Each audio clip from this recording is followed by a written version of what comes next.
Otelo. Antes de me referir à nossa mise-en-scène de Otelo, quero narrar as impressões que dessa peça me ficaram. Impressões essas que me induziram a representar o papel e que tanto influíram na minha carreira toda. Moscou teve a sorte de assistir às representações dadas pelo príncipe dos atores trágicos, Tommaso Salvini, pai, durante quase toda a quaresma no Grande Teatro. Fui ver Otelo.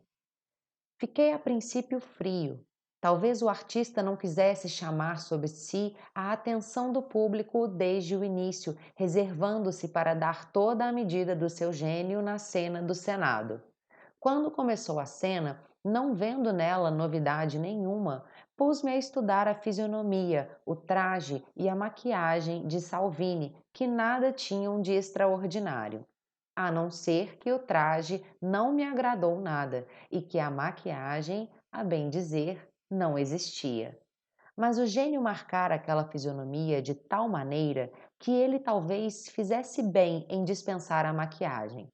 Salvini, com aquele rosto largo de feições grosseiras, aquele bigodão saliente, aquela cabeleira assintosamente falsa, aquela vasta barriga que os punhais orientais encravados na cinta e o manto mourisco de capuz avolumavam ainda mais, não possuía absolutamente o físico marcial da personagem. No entanto, desde o momento que o viu aproximar-se da tribuna dos doges e parar ali, imerso nos seus pensamentos, a multidão que enchia o teatro sentiu-se involuntariamente empolgada. Bastava a Salvini para dominar inteiramente a assistência até o fim do espetáculo, estender-lhe, num gesto displicente, a mão aberta. Quando ele cerrava o punho, percorria a sala um sopro de morte. Quando descerrava, ouvia-se na sala um suspiro de alívio. Aquela mão apoderara-se de nós para todo sempre, provando-nos que Salvini era um gênio poderoso, de que se poderia esperar tudo e mais alguma coisa.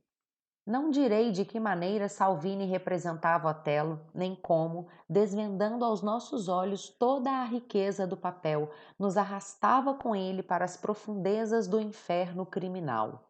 Existe uma enorme biblioteca teatral que permite reconstituir a magnífica imagem tão extraordinariamente clara e simples de Salvini, Otelo. Quem, como eu, pode vê-lo, sabe que Otelo, Salvini, assim, amalgamados, se encarnava uma lei eterna e imutável. O dito do poeta: é preciso criar para a eternidade e de uma vez por todas, parecia referir-se a Salvini. Não sei, porém, explicar por que razão ele me fazia lembrar a Rússia, os grandes artistas russos que eu conhecera. Sentia que entre ele e esses existia certa analogia, um parentesco muito meu conhecido que nunca descobri senão entre os maiores artistas. Que seria? Por mais que quebrasse a cabeça, não achava a resposta. Procedi com Salvini como fizera com Kroenig e os Meiningers. Procurei conhecer a vida que ele levava atrás dos bastidores, interrogando todos que me pudessem informar. Soube que ele tinha, pela sua profissão, um respeito comovente. No dia do espetáculo, desde pela manhã, não pensava noutra coisa. Tomava ao meio-dia uma refeição leve e não recebia mais ninguém. Chegava ao teatro com 3 horas de antecedência e, tirando o capote no camarim, ia dar pelo palco algumas voltas. Encontrando um conhecido, trocava com ele algumas palavras, depois afastava-se pensativo e ia fechar-se outra vez no camarim, reaparecendo dali a pouco de blusa, usava blusa para maquilar-se, ou de roupão. Dava mais algumas voltas pelo palco, experimentando a voz, gesticulando, examinando um ou outro acessório indispensável ao papel. Depois tornava a entrar no camarim para pintar o rosto de escuro, grudar a barba e o bigode. Assim, transformado e remoçado, tanto externa como internamente, corria lépido para o palco, onde os maquinistas já tinham iniciado o seu trabalho. Conversava com eles, imaginando talvez estar entre os seus soldados, construindo barricadas e fortificações, fiscalizando tal qual o valente general que tão bem encarnava os seus subordinados. Entrava e saía do camarim várias vezes, primeiro só de cabeleira, depois já meio vestido, depois de alfanja à cinta, depois de diadema e, por fim, pronto para a representação. Dir-se-ia que, à medida que ia pintando o rosto e fantasiando o corpo no camarim, todo o seu ser se transformava gradualmente até integrar-se na personalidade da personagem. Para entrar na pele de Otelo, submetia também a alma a um preparo prévio. Assim era que esse ator genial, que representara mais de 100 vezes os seus papéis, antes de cada espetáculo, nunca deixava de entregar-se ao mais minucioso trabalho preparatório. Confessava que só chegara a compreender a fundo o papel de Otelo, descobrindo a melhor maneira de desempenhá-lo depois de o ter representado 100 ou 200 vezes. Quanto a mim, o que eu aprendi com Salvini fez-me tal impressão que fiquei marcado para o resto da vida. Desde essa época, não me saía da cabeça a ideia de representar Otelo. Desejo esse que ainda mais se exasperou durante uma viagem a Veneza. Passeando de gôndola pelos canais, sonhava com representar o papel que tanto me impressionara na próxima temporada. Passei então a percorrer com minha mulher os museus da cidade para tirar croquis de vestimentas, assim como as lojas para comprar brocados, enfeites bordados e até móveis destinados aos cenários. Passando por Paris nessa mesma ocasião, encontrei-me por mero acaso num restaurante com um belo tipo de árabe, rapaz esbelto e elegante no seu traje nacional. Travando com ele conhecimento, convidei-o para jantar comigo num gabinete particular, onde meu novo amigo, percebendo que o seu traje me interessava, despiu-o para me permitir tirar-lhe o molde. Copiei igualmente certas atitudes características, inclusive a maneira de andar do moço árabe. De volta ao hotel, levei o resto da noite diante do espelho, embrulhado em toalhas e lençóis, tentando evocar a esbelta e impotente figura do Mouro, os gestos das mãos com as palmas voltadas para o interlocutor, os bruscos movimentos da cabeça e um busto, lembrando os de um veadinho assustado. A partir desse encontro, a imagem de Otelo principiou a desdobrar-se dentro de mim, e ora via a personagem da figura de Salvini, ora na no meu jovem amigo árabe. Iniciei os ensaios logo que voltei a Moscou, mas a sorte que me perseguia suscitou-me uma série de contratempos. Primeiro, minha mulher adoeceu e eu tive de entregar o papel de Desdémona a uma atrizinha vaidosa e displicente, cujo comportamento me aborreceu de tal maneira que fui obrigado a despedi-la.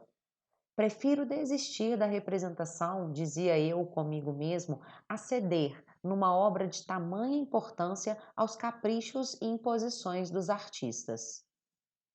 A verdade é que a distribuição não era boa, mas eu, confiando na minha perícia de diretor, esperava poder suprir-lhe as muitas falhas. Saí-me bem no famoso discurso de Otelo diante do Senado, que pronunciei com naturalidade sem fazer um gesto, pois essa época não admitia que a plástica secundasse a palavra. O que importava era o aspecto da personagem. O diretor devia ajudar o ator a apagar-se diante do seu papel. Na cena passada em Chipre, construía uma novidade. Primeiro, Chipre não é Veneza, onde geralmente fazem passar essa cena. Chipre é uma cidade turca, cujos habitantes são turcos e não europeus. Vestimos, portanto, os figurantes de turcos. Mas a partir do terceiro ato, o cenário turco perdia importância. Tudo dependia do ator, que sozinho teria de arcar com a responsabilidade toda.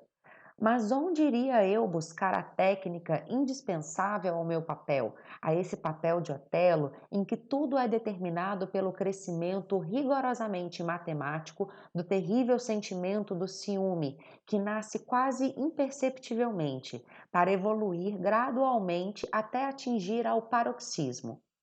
Não é brincadeira traçar a linha ascendente do ciúme a partir da ingênua confiança de Otelo no primeiro ato até o instante em que desponta a primeira suspeita, em que nasce a paixão que vai se exasperando até a bestialidade, para, uma vez provada a incontestável inocência da vítima, precipitar-se do cume da exaltação do abismo do desespero e do mais amargo arrependimento. Que tolice a minha imaginar que poderia exprimir tudo isso ajudado apenas pela intuição. O único resultado da tensão inaudita a que me entregara fora um profundo esgotamento físico e moral, além da trágica certeza de nada, absolutamente nada ter conseguido. Consciente de me ter esforçado em vão, parecia-me ter perdido o pouco que pudera armazenar até então. Não soubera dar continuidade ao papel, nem dominá-lo, nem distribuir-lhe os valores gradativamente. Aquele esforço, exclusivamente muscular, esgotara-me a voz, o organismo todo, e as minhas molas psíquicas distendidas recusavam-se a arcar com tarefas acima das minhas forças, das quais, do meu entusiasmo por Salvini, me julgara capaz. A representação não alcançou êxito e não pôde ser salva nem pelo cenário magnífico que passou quase despercebido. Talvez porque o público, desde a precedente representação do Uriel Alosca, começasse a enjoar de suntuosidades cênicas, talvez porque o cenário não substitui o essencial, isso é, o Otelo, o Iago, a Desdémona, de que não dispunhamos. No entanto, esse espetáculo ensinou-me a desconfiar da minha teimosia, do meu orgulho e convenceu-me da minha incompetência em matéria de arte e técnica teatral. Rossi foi um dia ver-me representar Otelo. Ficou até o fim e aplaudiu, por cortesia. Não entrou nos bastidores, mas como já não era moço, julgou-se autorizado a pedir que fosse eu procurá-lo. No dia seguinte, apresentei-me ao grande artista com o coração batendo.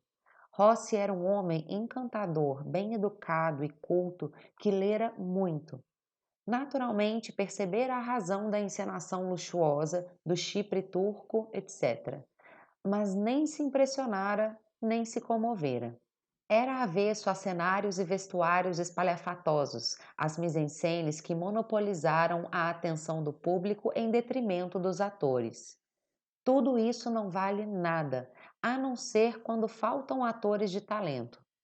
Uma vestimenta deslumbrante poderá disfarçar um corpo onde não bate um coração de artista. As nulidades precisam dessas coisas, mas não é esse o seu caso, concluiu ele.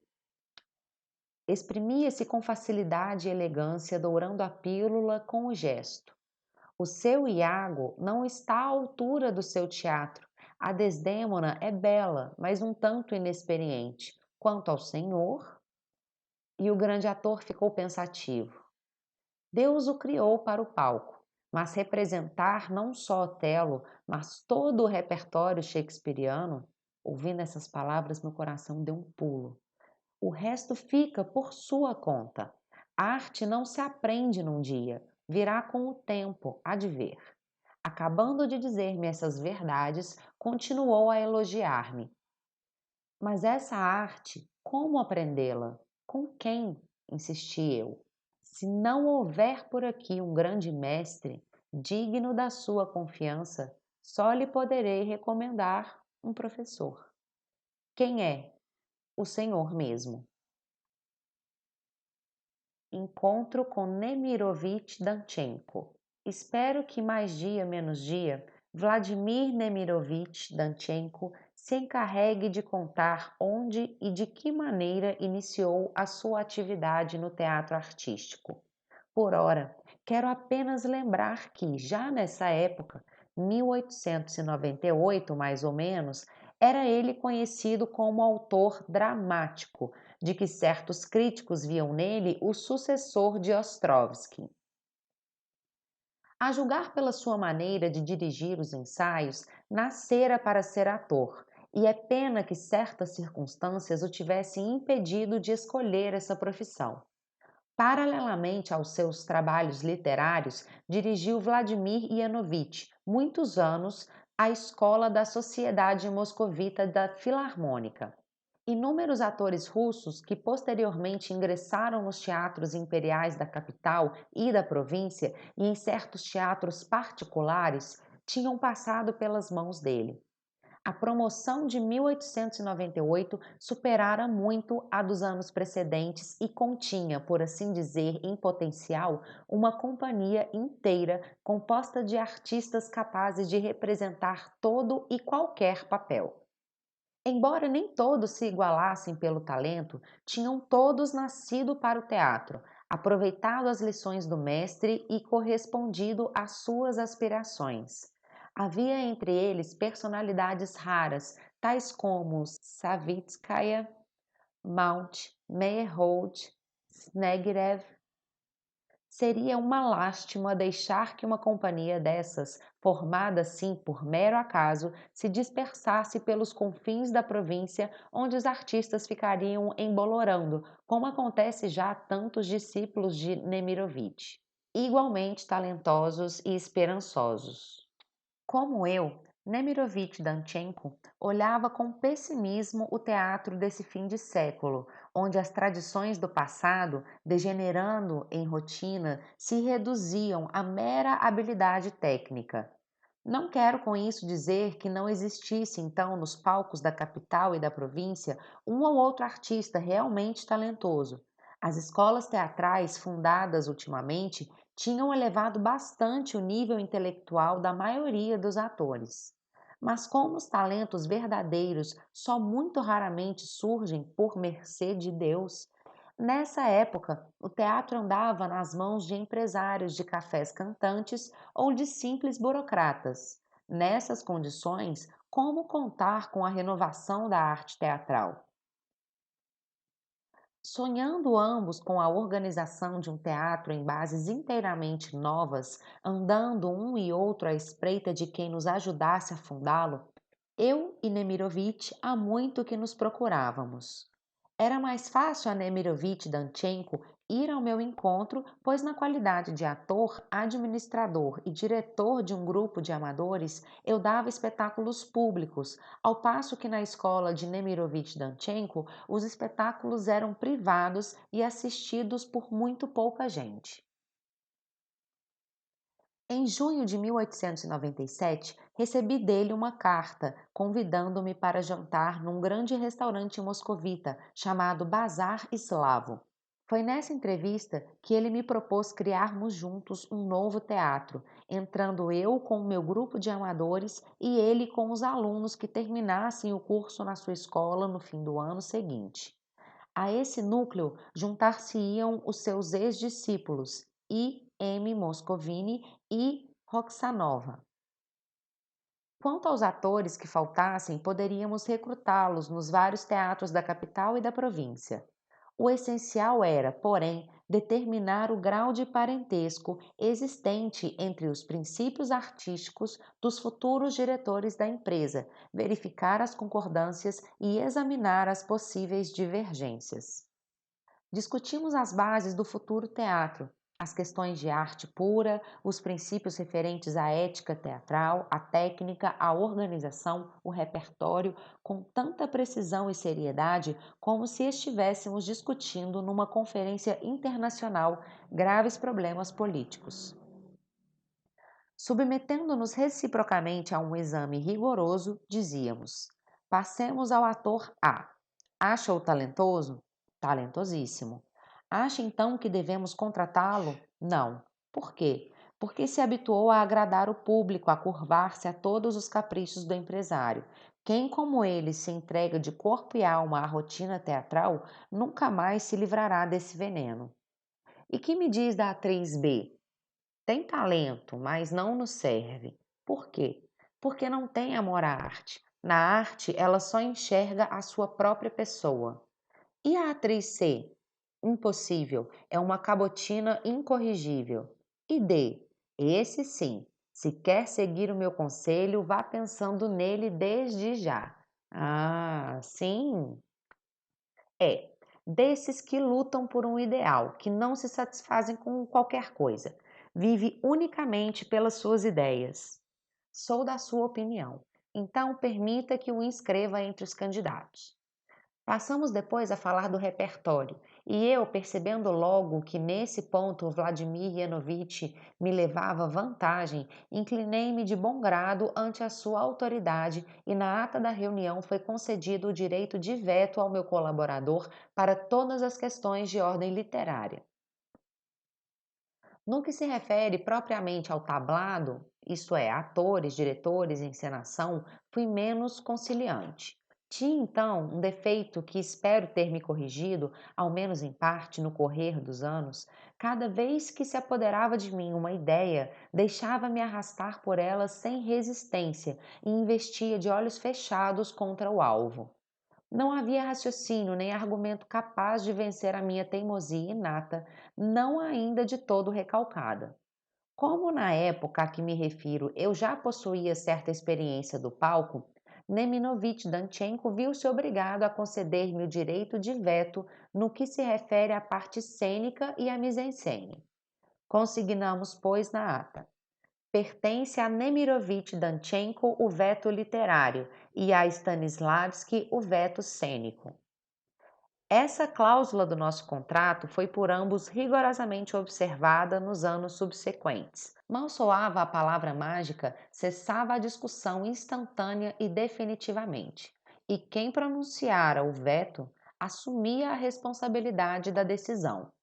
Usávamos, aliás, desse direito com a máxima circunspensão e só quando convencidos de estar com a razão. E apesar de errarmos de vez em quando, como era natural, saíamos ambos ganhando, pois só assim cada um de nós podia levar a cabo seus projetos. Enquanto isso, outros se aproveitavam das nossas experiências. Entreguei de bom grado a organização do negócio ao seu companheiro, cuja competência como administrador era incontestável, limitando-me a dar a minha opinião quando ele por acaso me consultava sobre assuntos da minha especialidade. Nessa primeira reunião, realizada no Bazar Eslavo, discutimos também a questão financeira, resolvendo começar por angariar acionistas não só entre os diretores da Sociedade Filarmônica, na maioria gente abastada, como entre os membros do grupo de amadores da Sociedade de Arte e de Literatura. Quanto a mim, as dívidas contraídas dantes com a montagem do referido grupo desorganizaram de tal maneira as minhas finanças que a minha contribuição não poderia deixar de ser modesta. No que se refere à ética teatral, em geral, combinamos que, para termos o direito de exigir dos atores respeito às leis e conveniências obrigatórias entre pessoas cultas, seria preciso proporcionar-lhes condições materiais de vida razoáveis. Bastava lembrar como viviam até então os atores, sobretudo na província, muitas vezes sem disporem de um canto seu, nem ao menos nos bastidores. Nos teatros ficavam reservados ao público três quartas partes do edifício, inclusive bufês, salas de chá, vestiários, foyer, sala para fumantes, promenades, toaletes, etc. Uma quarta parte apenas do imóvel reservada à arte teatral. Continha os depósitos de cenário e acessórios, de aparelhamento técnico, escritórios, oficinas de costura e armazém de vestiários. Quanto aos atores, estavam-lhes no porão, debaixo do palco, uns cubículos abafados, sem janela, imundos e empoeirados, não havendo vassoura nem espanador capaz de dar conta dos detritos que se desprendiam continuamente do teto formado pelo soalho do palco. Esses detritos corrosivos, misturado com as tintas dos cenários, penetravam nos olhos e nos pulmões dos coitados, cujos pretensos camarins, menos confortáveis que qualquer cela penitenciária, à guisa de mobílias, só dispunham de tábuas mal amanhadas, armadas sobre cavaletes capengas e encostadas à parede na qual se pendurava, para cada grupo de artistas, um único espelhinho de vidro ordinário e deformante. Não existia ali um sofá onde pudessem descansar o corpo, mas apenas uma ou outra poltrona velha, estreita e dura. Uma ou outra prancha com ganchos de ferro servia de cabide. Pelas enormes frestas das portas de pau ordinário, fechadas por um prego amarrado a um barbante, pode-se ir assistir à toalete das atrizes. Inscrições obscenas cobriam as paredes, e a caixa do ponto, verdadeiro instrumento de tortura de que não se lembrara a Inquisição, espécie de canil forrado de feltro, onde o pó se amontoara no correr dos anos e onde esse mártir do teatro passava horas e horas. Noite e dia, durante os ensaios ou durante os espetáculos, com a metade inferior do corpo mergulhada no subsolo úmido e gelado como uma adega, e a outra metade ao nível da ribalta, iluminado de lado a lado por lâmpadas incandescentes de 100 velas. O pano de cena e a saia das mulheres levantavam nuvens de poeira que sufocavam o pobre do ponto, obrigado a falar horas a fio, abafando a voz para que só os artistas o ouvissem. Todos sabem que 75% dos pontos acabam tuberculosos. Mas, malgrado os incontestáveis progressos da nossa época, ninguém ainda se lembrou de melhorar a situação desses coitados. O aquecimento, na maioria dos teatros, não visa senão o conforto do público. Só são aquecidas as salas e as frisas. Quanto aos artistas, que importam que ora engelem nos seus maiôs ou trajes estivais, ora suem ou derretam numa peça histórica que exige roupas pesadas e capotes forrados de pele. Aliás, o teatro só é aquecido na hora do espetáculo. Durante os ensaios, realizados em muitas vezes pela manhã, a hora em que estão sendo montados os cenários, o frio penetra no palco pela imensa porta traseira sempre escancarada. Os atores, naquela frígida atmosfera de inverno, vêm-se obrigados a ensaiar sem retirar os capotões de pele ou as botas, cujas solas transportam para o tablado toda a lama das ruas. Na época em que me refiro, não disponho os servidores da arte de um foyer particular. Refugiavam-se nos bastidores sujos, nos corredores gelados, nos camarins imundos, para fumar ou devorar sentados de qualquer maneira, estendendo sobre os joelhos uma folha de jornal, pão, salsichas, arenques defumados, presunto, etc. Entre mexericos, namoricos e maledicências. Nesse ambiente deletério e desumano, sem a menor assistência moral, passavam quase todos a maior parte da vida. Levando na nossa memorável reunião tudo isso em consideração, resolvemos destinar o primeiro dinheiro que conseguíssemos angariar para o nosso futuro teatro a garantir aos atores e atrizes condições materiais de vida suportáveis, de acordo com as exigências da nossa profissão, da arte, da cultura, enfim. Cada ator teria o seu camarim particular, fosse embora pequenino como um camarote de vapor, nele podendo dispor como bem entendesse uma escrivaninha munida de todos os pertences, que à noite se transformaria em mesa de maquiagem, uma estante, um guarda-roupa, um lavatório, um divã e uma cômoda poltrona. O camarim seria assoalhado e disporia à noite de boa iluminação elétrica. Pela janela, encortinada, entraria o sol durante o dia. Esse sol de que nós, artistas, ficamos privados meses e meses a fio. Enervados pela representação, geralmente custamos a conciliar o sono. Levantamo-nos tarde, corremos para o teatro, onde ensaiamos o dia inteiro no local artificialmente iluminado. Fim do ensaio, encontramos lá fora os lampiões acesos, fato esse que se repete diariamente nos longos meses de inverno. Reinaria nos camarins do nosso futuro teatro um asseio rigoroso, muito embora isso nos acarretasse aumento de despesas com criados. Colocaríamos os homens e as mulheres em andantes diferentes. Cada andar teria uma sala de estar e de visitas, com piano, estantes, mesas cobertas de revistas e jornais e um tabuleiro de xadrez.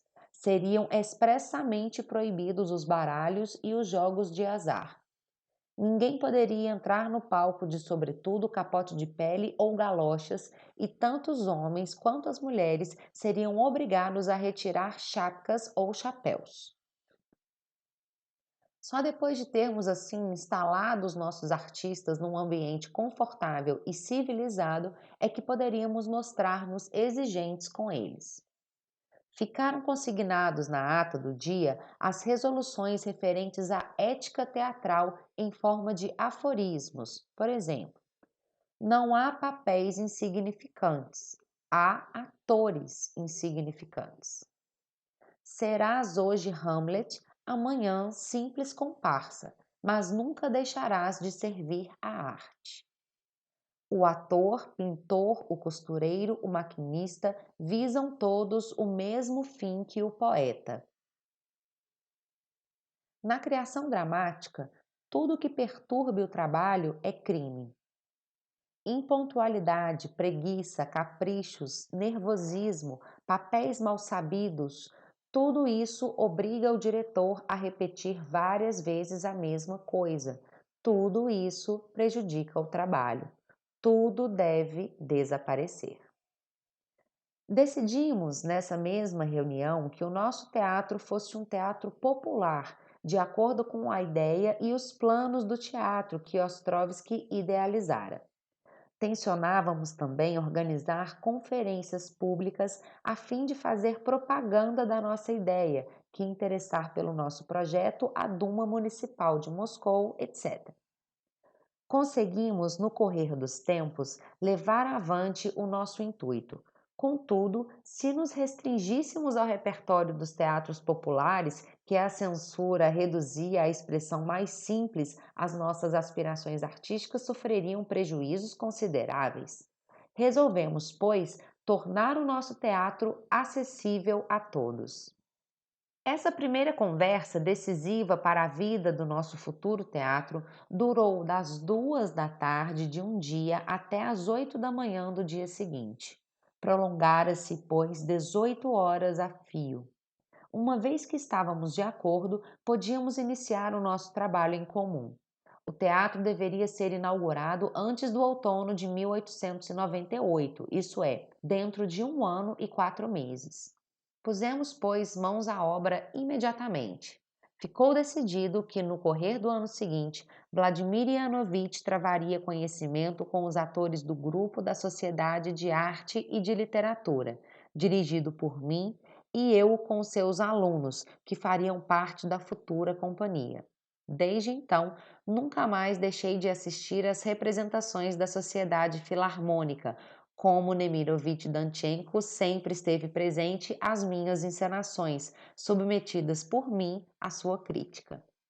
Criticando-nos mutuamente, sem receio de dizer nem de ouvir verdades, íamos aprendendo a conhecer-nos, assim como a conhecer os atores. E, paralelamente, discutíamos a composição da futura companhia e a sua administração.